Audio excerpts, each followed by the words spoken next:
Sure, let me explain what an inverse limit is through an example. And a prototype of an inverse limit is the profinite completion of the integers, also known as z hat. Get it? Z hat is a ring, and it's built as an inverse limit of the integers modulo n. What that means is that we're going to be able to put all these rings, the integers modulo n for each n bigger or equal to 2, into one ring that, well, rules them all.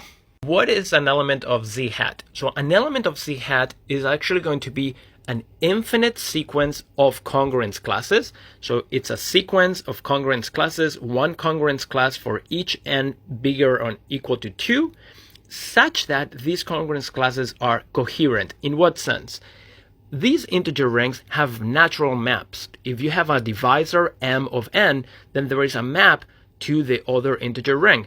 So what we want is that those classes, when you reduce to modulo m, you get the same congruence class. So more concretely, if m divides n, then the nth coefficient has to be congruent to the mth coefficient modulo m. Here's the beginning of a diagram that shows how all these integers modulo n rings, how all these rings are connected. So z mod 2 is connected to z mod 6 because there is a natural reduction modulo 2 map. Similarly, from 4 to 2, there is a reduction modulo 2 map. From 12, I can reduce modulo 4, I can reduce modulo 6, etc.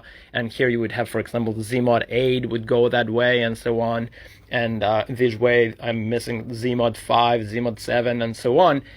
And then an element of z hat would be if I choose a congruence class in each one of those rings such that they are coherent. So if I choose 11 modulo 12 here, then if I reduce, this class has to be congruent to that one modulo 4. So 11 reduces to 3, reduces to 1 mod 2, and also 11 reduces to 5, it reduces to 1 mod 2. Or here, if I pick 17, that works as long as 17 modulo 18, when I reduce modulo 6, I get 5, that's right. And if I reduce modulo 3, I get 2. And if I go the other way, I get 8 mod 9, and I get 2 mod 3. So as long as they are all chosen to be coherent like that, they are an element of z hat. Defined like this, z hat has addition and multiplication that are defined component-wise on each one of those components, and it gives you a very large ring that is of a lot of interest in number theory.